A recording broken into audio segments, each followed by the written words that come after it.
Rabitan, Rabitan, la truelle de Dieu, la truelle de Dieu. Midono Segolisa, Mindekano Segolisa, Midono Segolisa, Mindekano Segolisa, Midono Segolisa, Mindekano Segolisa, Midono Segolisa. Chers amis téléspirituels, que les bénédictions soient. Merci de prendre le rendez-vous de votre émission Vivre Mieux, l'émission des conseils spirituels, l'émission des prévisions astrologiques, l'émission de la promotion des valeurs endogènes positives. Dame Pochedi Rabitan, visionnaire astrologue, vice-président de la communauté nationale du culte vaudou du Bénin. Actuellement, nous sommes en Allemagne, mais vous nous suivez sur TVC tous les mercredis à 21h30 et en rediffusion les dimanches à 23h. Vous devez retenir que le signe Gémeaux est en train de prendre ses bagages pour partir et nous aurons affaire désormais aussi Cancer. Cancer, c'est ceux qui sont nés entre le 22 juin et le 22 juillet. Amis Cancer, vous devez savoir que votre jour de chance, c'est les lundis. Votre couleur de chance, c'est la couleur blanche. Votre heure de prière, c'est entre 7h et 8h. C'est entre 15h et 16h ou entre 23h et 0h. En tant que Cancer, si vous êtes chrétien, pour prier, vous appelez l'archange qu'on appelle Kaël. Et quand vous appelez Kaël, vous lisez le psaume 111, verset 1. Psaume 111, verset 1, si vous êtes chrétien. En tant que musulman, vous lisez la Sourate 59, verset 18. Sourate 59, verset 18. Mais si vous adorez les divinités, la divinité qui est très favorable pour quelqu'un qui est du signe Cancer, c'est d'abord la divinité Tohosu, parce que vous êtes dirigé par l'élément eau.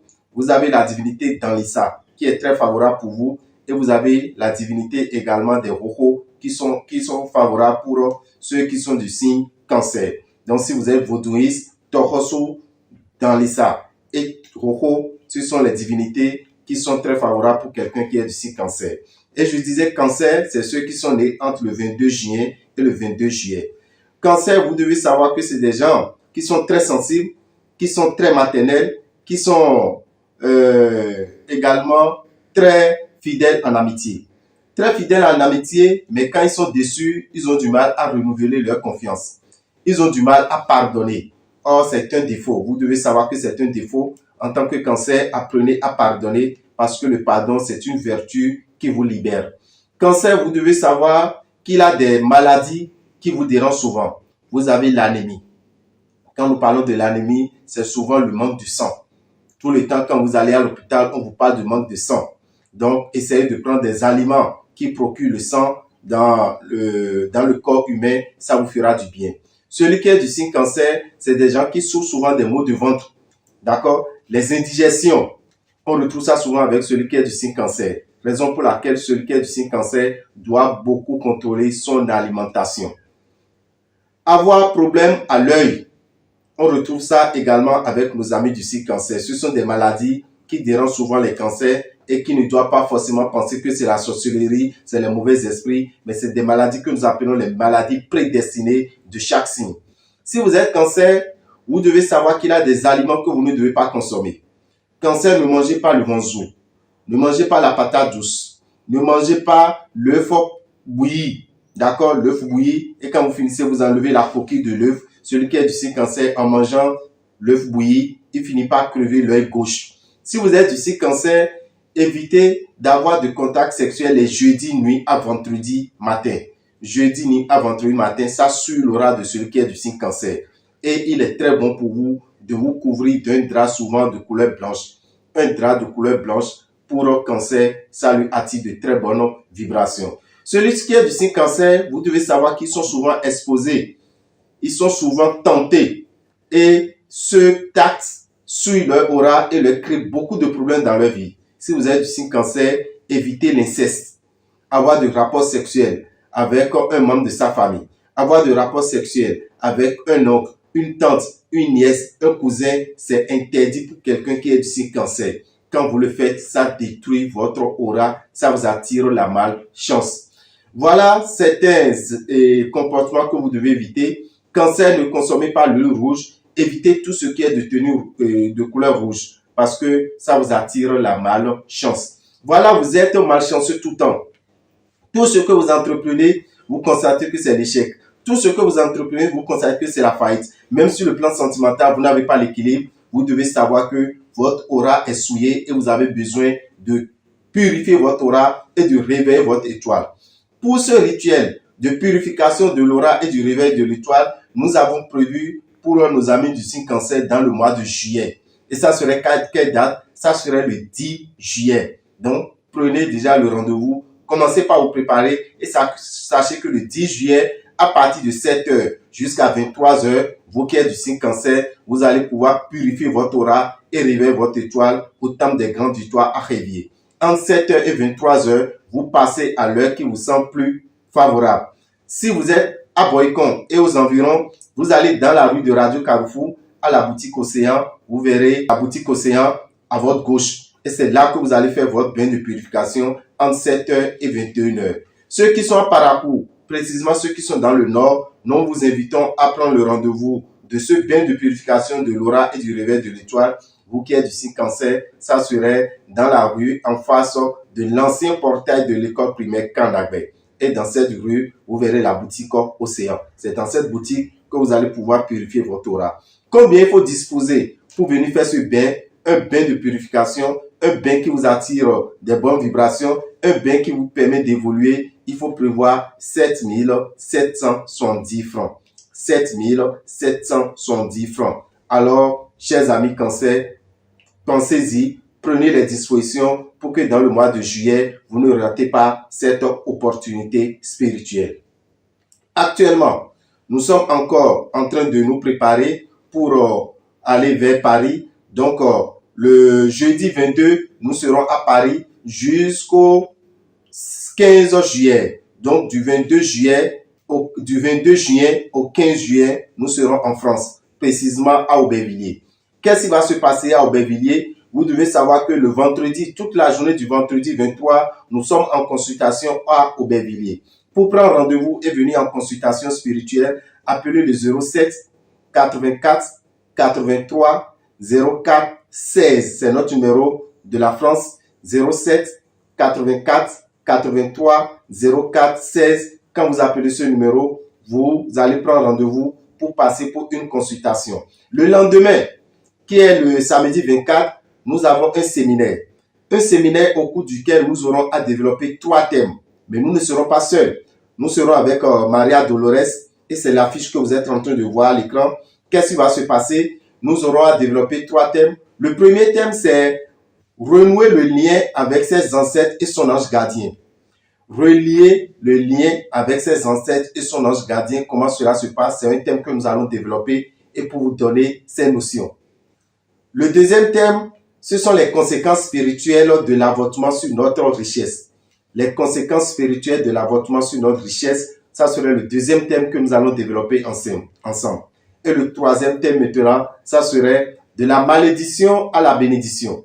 De la malédiction à la bénédiction, vous devez savoir que c'est un thème que nous allons développer également sur place pour vous permettre de sortir de la malédiction. Vous êtes venu en France pour vous chercher. Vous êtes venu en France pour vous développer. Vous êtes venu en France pour votre épanouissement. Et voilà que depuis quelque temps, ce n'est que des problèmes que vous rencontrez. De la malédiction à la bénédiction, ça serait un séminaire au cours duquel nous aurons à développer ces 3 thèmes. Le premier thème va durer 2 heures. De 10h à 12h. Nous allons prendre une pause. Le deuxième thème va commencer à 13h pour finir à 15h. Le troisième thème va commencer à 16h pour finir à 18h. Et par thème, vous prévoyez combien? Vous prévoyez 40 € pour chaque thème. 40 €. Si vous voulez faire les 3 thèmes, vous prévoyez combien? Vous allez disposer de 108 €. Ça veut dire que vous bénéficiez de 12 € de réduction pour pouvoir assister à ces 3 thèmes. Donc, de 10h à 18h à Aubervilliers, 151 rue Daniel Casanova. Le lendemain, c'est le dimanche. Le dimanche 25, nous avons un rituel. Quel rituel? Le rituel d'attribution de noms secrets.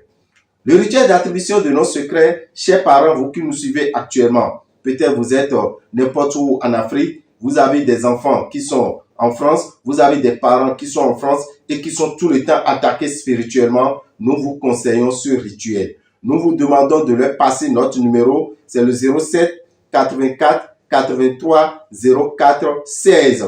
Qu'ils appellent ce numéro et venir assister à ce rituel qui est un rituel de protection. Quand ils feront ce rituel, ils n'ont plus besoin de se plaindre, ils n'ont plus besoin de vous appeler tout le temps, protégez-moi, j'ai des soucis, j'ai des problèmes spirituels. Vous n'allez plus entendre ça. Parce que lors de ce rituel, le participant se donne un nom que lui seul va garder, un nom que lui seul saura. C'est-à-dire que n'importe qui veut l'envoûter ne pourra plus parce que ce nom qu'il porte, c'est lui seul qui connaît ce nom. On appelle ça le nom spirituel. Donc, ça serait pour le dimanche 25 à partir de 10 heures. Frais de participation, il faut prévoir 80 € pour assister à ce rituel d'attribution de noms secrets qui est un rituel à vie. Mais nos amis, nos frères qui sont à Bordeaux, nous n'allons pas les abandonner. Ils ont demandé de les aider pour le déplacement. Alors, nous avons décidé de nous déplacer vers Bordeaux. Ça veut dire que le 1er juillet, le samedi 1er juillet, nous serons à Bordeaux. Et le lendemain, qui est le dimanche 2 juillet, ce rituel d'attribution de noms secrets se fera également à Bordeaux. Donc, nous vous demandons d'appeler notre numéro, le 07 84 83 04 16. Quand vous appelez ce numéro, ou bien vous nous écrivez par WhatsApp, nous allons vous donner l'adresse de Bordeaux et le dimanche 2 juillet, nous allons vous recevoir pour les rituels d'attribution de noms secrets.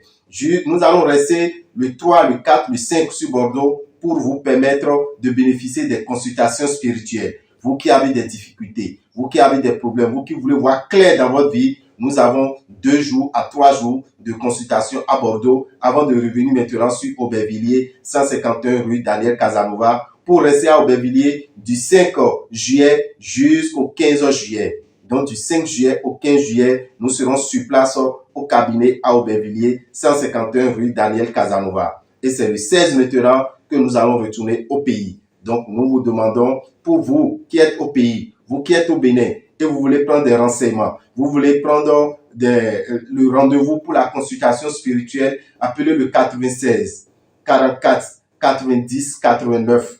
96 44 90 89. Quand vous appelez ce numéro, vous pourrez prendre rendez-vous pour une consultation dès que nous allons revenir au pays. Merci à vous. Que les bénédictions soient. Rabitan, Rabitan, la truelle de Dieu, la truelle de Dieu, Bidono Segolisa, Mindekano Segolisa, Bidono Segolisa, Mindekano Segolisa, Bidono Segolisa, Mindekano Segolisa, Bidono Segolisa.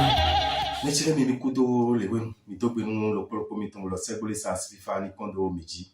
Émission miton vivre meilleur mina tout le jiro azanga bele bi besin gantene adade lo same e we mina no kon mi lo TVC di. Eje akuno zangbe yo besi gan wo lo ko me same yo émission lo eno le bodi. Mais ka lo ko don mi e eno yiro mi lo dame ou kocheji rabitan. Monto bi bometon e mi kanon le kanji bezan meton.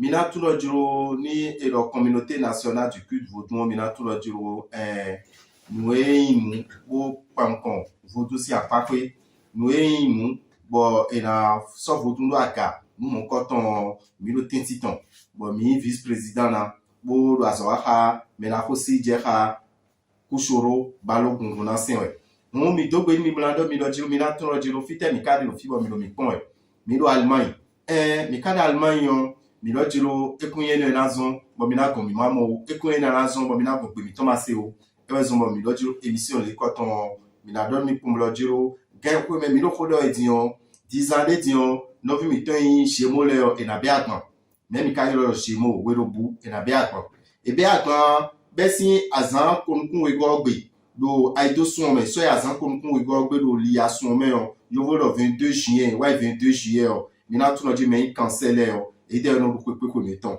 me ka cancer yin we me mi ro da gasa mi bi o fa gba sa duwe ko do won lo po enu lodo gbeyeku pour me cancer le po do won lo po e wa zo mo me cancer fon zanzan e na ro heavy sunu wa kiti gban do so me ya heavy sunu wa kiti gban do so me ya bon lundi zanzan le e na no ba fe yin ma na no kusu na no le do lundi we yin tadagbesi anzan mu me cancer yo me cancer o kala tu kumulo jiro grand me na ko de be na yonu mi gantene me zanzan so e gantanto me zanzan gantome so e genneme weme gantome so e genneme weme alo gan wolo kuma so e gan weme zame ganyo le me yo me cancer do ye kha yo we ba die na mu aka cancer yo antuno jiro aja kha ye yo mo sa gude ana yo we me ya misa ito e we no yo do kael ayo we sa kun kael an kha Somme 11 verset 1 Somme 11 verset 1 mais quand il m'a l'enoi il a Surah 59 verset 18 Surah 59 verset 18 bokala don mi lo jiro we me quand il vodu saint olo bo in cancer olo vodu te ana wulbona an wulbon tokosu ana wulbon dalisa bona wulbon hokole an mo lo jiro dagbena kon jitwe bon ko ina tinwe bokala don mi lo jiro ero cancer do mi na tuno ju me delebo eno yin wanu me delebo vi ino londo vidia vi eton eno londo jiton deboa mais le cancer yin we mi kan tuno jiro me delebo no gbeji nu hoton e ka no gbeji nu hoton bo nu hoton wa yando de ni hoton ablonde ni be veni yo be dogu do hoton ni na le comme la pa comme hoton no ve onu ye me delebo ko so keme yo elu asi eton a mi kan bi e do je ni je ko so keme di ko so keme onu dagbe yin beto do we me cancer ana tu kumulo jiro ndeletin azon deletin bo hena do tabanwe azon tele we me cancer en tout le jiro nukunzon ino ya do taban me cancer ho maison ino ya do taban me cancer e zo me cancer mi na do ino jiro dudu ton ni ma no du ponwo e ja du mu ni no pon kanji we tu no du mo ma ho maison e ya zo di bono yin cancer c'est azon mais le cancer yin we mi na do mi do jiro me mo ko ton le yo ina tu le jiro hunwe do me be to ko we de bo na ro hunwe do e yo ko we amatu an do ji asiwe no bon si la meni e o cancer le mo chi bon le me de le bo amlon e no ya mo amlon do a alo e damlo kaka bo gan to mo kun e fun kun le bo e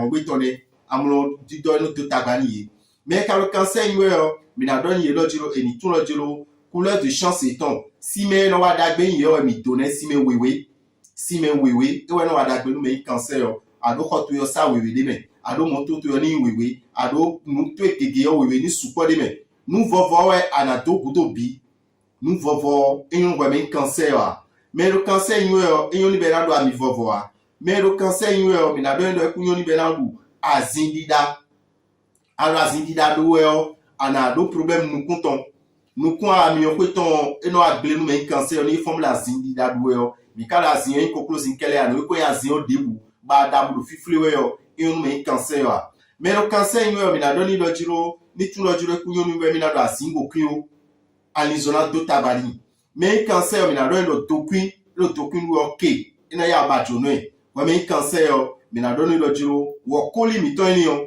alo kan cancer wo koli do o ta ya kan no ba jono we cancer mi na do ni lo jiro ku yoni be na no du nu do come o de no so nu do come blo jijo come blo du o alo du o amlo jiro klitole na je du khabeji e kan yonu bezanto ya we me lo cancer yin we mi na do no kumblo jiro e kun yonu e ba na no pe ko ka sunu alo pe ko ka yonu ai fondo akhosu zangbe o jeudi nuit ou vendredi sans an un cancer bokla don cancer lo jiro ou ti on voton ni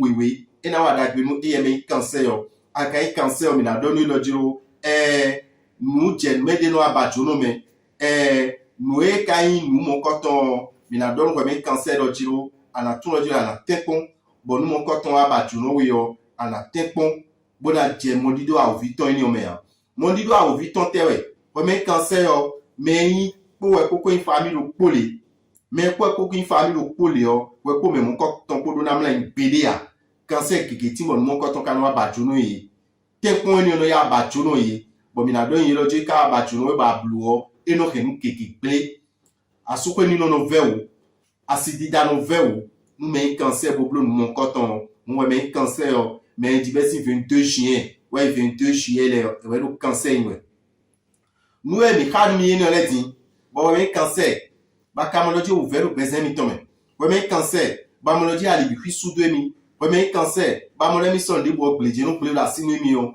mi na do no lo jiro wa lo ni le bi no son bo ouvert no tin au besoin mi tome e we zo ma tun lo jiro bo mais cancer adona clo habitué qui clo bona fon so we vuto yo nous mon coton mais cancer le e na bla azan wo go gbe lo liason me liason si azan wo go gbe yo nous mon coton e na blo bokla blo lo fite e na blo lo mi go lo xevier tam de grandes victoires nous yo ni yo mi na blo lo besi gan tewe me so e gan wo lo ko me sanme besi gan tewe me so e gan wo lo ko me sanme yo vo de 7h à 23h mon gagne yo me ni amotan gan de bu me yo a rien na wa bna le wo mon coton webe non le amadi amawe boy kusu de di blay enne mon vovo enne bana le bona fon sur le voutoé bona clo habitué nous mon coton mi na blo boycon fite ka na blode e na blo radio Carrefour si vome abi radio Carrefour si vome trop beaucoup ami to kuyo boutique océan ja mo lo fine no eni o mi na blo lo fine lo temps do lundi 10 juillet et ben 7h et la fois le 21h mi na blo lo parakou nous n'avons vu mi le totalibé dans les et ben le 7h la fois le 21h do boutique océan de lo parakou mais boutique océan parakou ton fite kade boutique océan parakou ton et le vent de faire face école primaire canagbe si portail koko abi o vent ni o me ana mo boutique océan lo fine wa wa fine o ana le utue bla klo habitué bla fon sur le utue bokla don lo komi ton le do jiro mi me lo mi pon edile dojo mi ni tun ko mo lo gan ko lo me mi lo mi pon pepe Allemagne mi kalbolo mu wa lo blowe mi kalo Allemagne yo mi na to je soye na won bo jeudi 22 o mi na di do France mi di do France o mi na no France kaka je 15 juillet besi 22 juin wa 15 juillet o mi na no France mu wa tele mi kado mi na to lo jiro vendredi de 23 azani on pe yo consultation kele mi dablolo cabinet mi ton fite cabinet dame ou ton cadero France Minato Aubervilliers 151 rue Daniel Casanova Aubervilliers 151 rue Daniel Casanova fine nous mon coton minablodé on consultation à Diawe numéro te akanayiro anayiro mi 07 84 83 04 16 07 84 83 04 16 ayiro numéro ni yo anje dame aussi agbasa rien na on sait de mi bon WhatsApp bon rendez-vous pour la consultation le vendredi 23 samedi 24 milo nous yade nous pon merci nous yade yo vo do séminaire ni yo e mi de kun na bloa mi de kun na jino ino Maria Dolores ko ni mi pon ye o di mi na bolo jiro ye ton e lo ki khere fine Maria Dolores o mi na tun yo vo e bo mi lo nous yade o na blo do po bo mi na pon nu to do samedi 24 nous comptons we do jiro ite ne mi kran blogon bona no gbeji ne mi na dongon bo mi de polo me mi to ko gosin gbe me file ko me mi to no lo mo sa ko me choto mi ton po mi na do hodo mi le gbe me bo da gbe na do tinu mi de no blo mo ko to mo mi na ti me lo polo ko mi ton le yo na de me o mi na le vodon me na wa no si temele nu we go mi do nu e ko di de o nu ya kante ka de me mi na kambia mi de lo je yo vo ikra yi gbe la do ko di de ko aji do je ko mi do ko ni o e igbe na e lo jino yo e jo yo nde bo e ma baba bla ke ko e na de ko e deji ti won wa kle wa do ko de le ni be yeso amoro jiro ko jo ko e bo do ji mi na do ko do ni o nyina nu nyina ka te de me u ve te de me nte no ke gbe lo bezan gbe to me mi na do ko do apa ile ko mu ko dide asin sumu bo asi to de ko asin yon nu bo de ko u ve de me lo ko mi ton mi na ti menu ye e je no lo gan enemeo do gan wo me mi na blo mi na do ko nkonto gan lo ko me mi na do ko we go gan enemeo mi na do ko do nudo e do gbeto no taba do gbeto e bo gbeto mo do nkon ya nudo mo koto mi ne mi kan blogun bla go si mi ya kan me bla bi o da gbe me ne mi na blogun mo nudo e na ko si tu mi to mo da gbe na kon mi wo mi na do ko do apa ni o pe mo mi na to do ji mo aton e mi do bla blodo Aubervilliers 151 rue Daniel Casanova do Betegbe do samedi 24 mi bero 10h mi na fodo 18h e duro ya na ablo no podo weleme no atoleme asilo nu konto we duro mi asilo we go we duro mi asilo atongo we duro mi tu e ka si le duro ya rien de mi na blo atonle bi ni lo po e duro ba na blo 40 € à la sou e we duro ba na blo 80 € à la sou et quand il y a tolé bien duro ba na blo à la sou 108 €. Donc, il est 12 €. Comment il y a 120 € nous attendons. Nous mettons pas blabla attendons bio. Et dans sous 108 €. Nous va m'aider à le plus combien. Bafrika to me ali. Bon mettre les cadeaux yo voto me yon. Ne numéro miton. Bon donne yomi 07 84 83 04 16 et le numéro union et là tu as pas miton ça. Bon Canada mi do jiro ay bon béton. Ay bon béton et bloc bétegbi. Et blo dimanche 25h mina tout le jour on a mené le pigbome on a mené le pigbome si nous yiwa mi do mina blodo yo voto menu no vi miton honton miton de lo yo voto me bon vero besoin to me bolo e udie a zero no regle ni yo mina do ilo ji no yiwa ni yo ina wa no wa mo koton no yiwa ni o si teme yo ina na ko ide nkona medi yo we ndete eme wedi piye we no yiro ilo a benegbe yo asina nko we de bolo jiro besin bi oso ni piye anu ibuji besin bi oso ni piye anu ile besin bi oso ni fitu anu ile asin sunbo na nyon si nko we de benegbe asin nyon bo na sun si nko we de asina kini kan si nko we de nu mo koton ablujan we yo beto te to de na le bo yiro nko to e mo na ko asewe beto te to de na yiro nko to e mo na ko sonwe beto te ton de na yon koto e bo da chaka tu do de so pe o me ya do te tu we so do nko ni wa e yon koto me ani don we no wa e yon nko me te me se me te no wa bo no jiro ye no blo na we de yon koto ni yo we so do nko ni wa un se tu we ya ani don tu yo me de si mo bu wa bo na jire ni na unu mon koto mi na blo le dimanche 25 do Aubervilliers 151 rue Daniel Casanova. Mi bedo 10h mi na fodo midi mu kan ko we sinu wiwa kan ko we na bi ka re bo ablo mo koton bo mi na ya don me mi to do yo voto mele me do France le me do Paris le do jiro eni ke 80 € e we blo mo koton na bo we de bu me na la via mu na do vosa we mi suna se vosi sa de do to me ya do mi no beneto me ya mi no fi debu bo vi mi to le do to gudo ay meton di we binu vito e tablo ni yo so do da ito ro dia no vito e fofoto blo ni yo so do khesidi we ya unu mo koton mi na don lo pro komiton ro jiro mi se un mi ni don me mi tole numéro di na yo mi dio e we 07 84 83 04 16 et le numéro ni o jawe yo e na je akpamiton sa e rien na won se do mi bon WhatsApp di e won se do mi bon WhatsApp di yo mi na voyi beni e mo mi na do be lo pro komiton. Bon à mi do jiro merci lundi 26 kaka je vendredi 30 fite minado Aubervilliers minado consultation bleu minado consultation kaka je vendredi 30 juin et je samedi 1er minai Bordeaux samedi 1er mi Bordeaux était mi yablo loton nous e ko mi do tingo don kona me de attribution de nos secrets e we mi do mi le blo loton do me keketi bodo Bordeaux bon mi molo jiro ni mi de mi sey gan e na bokumi ye do aliyo ya akoy na san ya mi do jiro mi de su mi na Bordeaux bon dimanche 2 juillet attribution de nos secrets et na blanc bleu mo eme lo tolo mi ele bodo Bordeaux le mi na do jiro e kun besoin me la so ali na wa Paris e kun besoin me na wa Aubervilliers mi na bleu mu ha Bordeaux et dimanche 2 juillet merci gambi me merci 10h numéro de la euro bona level segbe miton numéro de la euro ba adresse Bordeaux do ton minanda yo e wa inabi 07 84 83 04 16 et le numéro union et là tu as pas miton ça bokra don le comiton le jiro minute no jiro e je 16 juillet no ma pelu to sin on me se bolisa sin atieme minale ko wa bineto me be sin 16 juillet minale ko wa bineto me remede ba diablo consultation remede a do mi bawe consultation mi na tu no jiro mi do yo voto me cho pour consultation blue me mi no consultation bon portable di a dia wan se do mi bla consultation bon portable di yo 96 97 08 15 80. 97 08 15 80.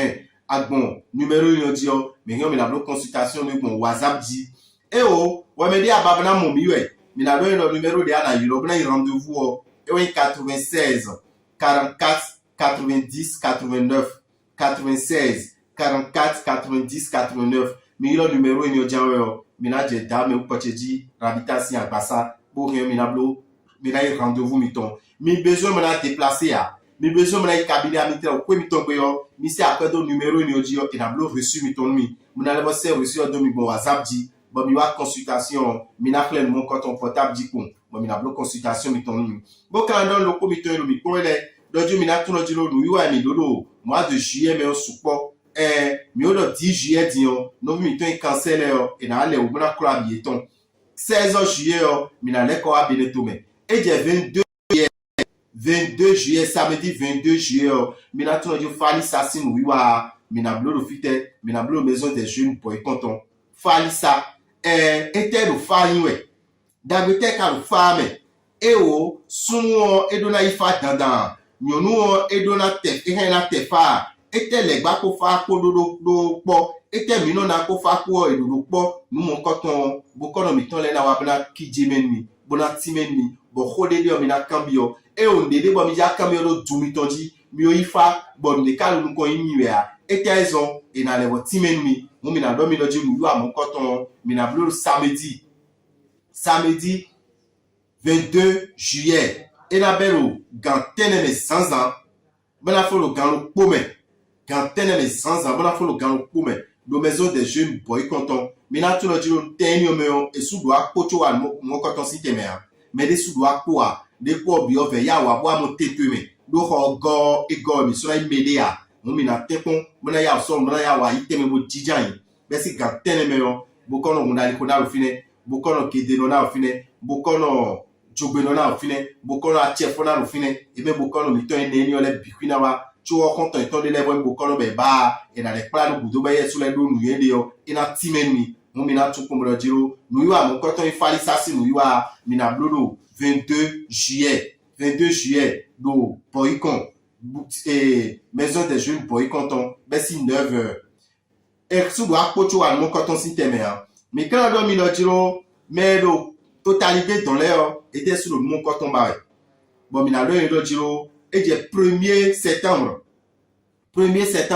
mi na blo fali sado paraku et j'ai 2 septembre et dans Saint-Fan mais le paraku bo ba na Saint-Falais bon mi yo vacances medi ba le programme bleu mi na wa kaka nolode afolibede mi no na wa sud de wa chuma na ifa mi ton mi na lo juro dame aussi bokono le na wa ton le samedi 2 septembre et na Saint-Fan mais ba na Saint-Falais et j'ai dimanche 3 septembre mi na tuno juro da atanvenon et do nous pipon mete amami ton le banase buna guazona amami ton le banase buna guazona azon lo poloko wo e we na sorote di demi blogon wa do khevio bo me ma pe bo wa bo totalité dans l'air et na tunde no akon azon mo ko ton le bon azon teme no le mi na le ko afi buna le atime mi bo mi na tun azode a rien na bon et nous yo mon coton si dalio mi na tun lo jiro dimanche 3 septembre e we nous a mon coton le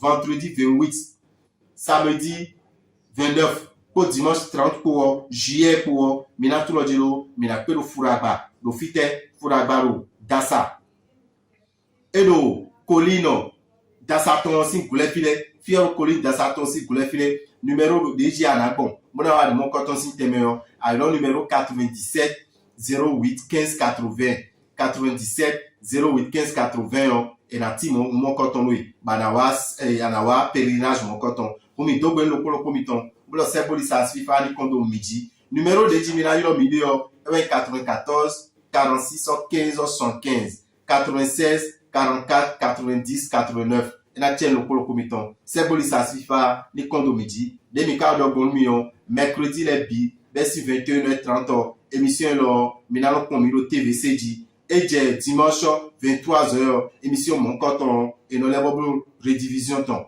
Mi do gwen la télévision Carrefour Belebi. Je rends gloire pour ce que je suis. Je remercie l'univers pour les innombrables bénédictions, la santé, la vie, la respiration. Je lui suis reconnaissant parce qu'il est disposé à m'élever, à faire de moi une personne à succès. Sa chienne, sa chienne, sa chienne. C'est Bolisa, sa chienne.